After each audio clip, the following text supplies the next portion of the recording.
insaflah. Berapa ramai orang yang sudah mati. Rupa-rupanya mati tidak bawa bekal akhirat.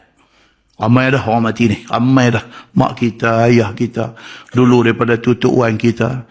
Jiran tetangga kita, kawan rakan kita. Bukan sikit dah orang yang mati ni. Dalam kalangan hak ramai-ramai mati itu, ada di kalangan mereka ni, balik tak bawa bekal untuk akhirat. Tak bawa balik bekal. Pasal apa? Pasal Quran kata, وَمَا الْحَيَاةُ الدُّنْيَا إِلَّا مَتَاعُ الْغُرُورِ. Dan tidaklah hidup di dunia ni melainkan mata'. Mata' ni seronok. Dunia ni seronok, tempat seronok. وَمَا الْحَيَاةُ الدُّنْيَا, dan tidaklah hidup atas dunia ni إِلَّا الْمَتَاعُ, melainkan dia tempat seronok. Al-ghurur. Dan sifat dunia ni, dia menipu kita. Kita tengok, kita nampak macam baik benda tu. Kita ligan dia, kita hambat dia, kita kejar dia, kita dapat dia. Rupanya dia merosakkan kita.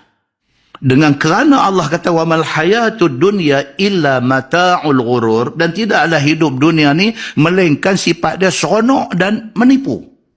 Maka ramai orang yang tertipu. Pemimpin tertipu. Sehingga mereka leka dengan kuasa yang ada. Tak jadi pemimpin, pangkang. Bila naik jadi pemimpin, jadi bengkang. Pasal apa? Pasal dia tertipu dengan kuasa. Ulama tertipu dan leka dengan populariti. Ulama sudah jadi selebriti. Ulama yang sepatutnya menjadi ulama memimpin ummah, itu sudah jadi secondary. Memimpin ummah itu sudah jadi nombor 2. Nombor 1-nya, dia gila populariti dan dia nak jadi selebriti. Di mana pun orang kena, syok, jadi biskut Mary kembang.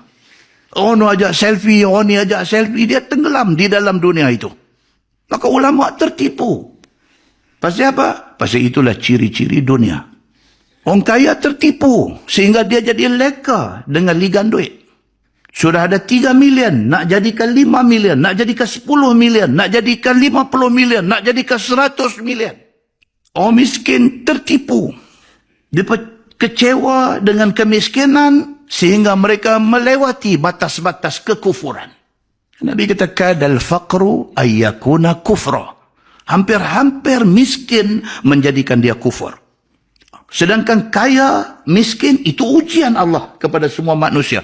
Siapa yang Allah uji dia dengan kekayaan, itu ujian. Kalau dia jadi orang kaya yang bersyukur dan dia banyak infak fi sabilillah, kekayaan itu memberi manfaat kepada dia.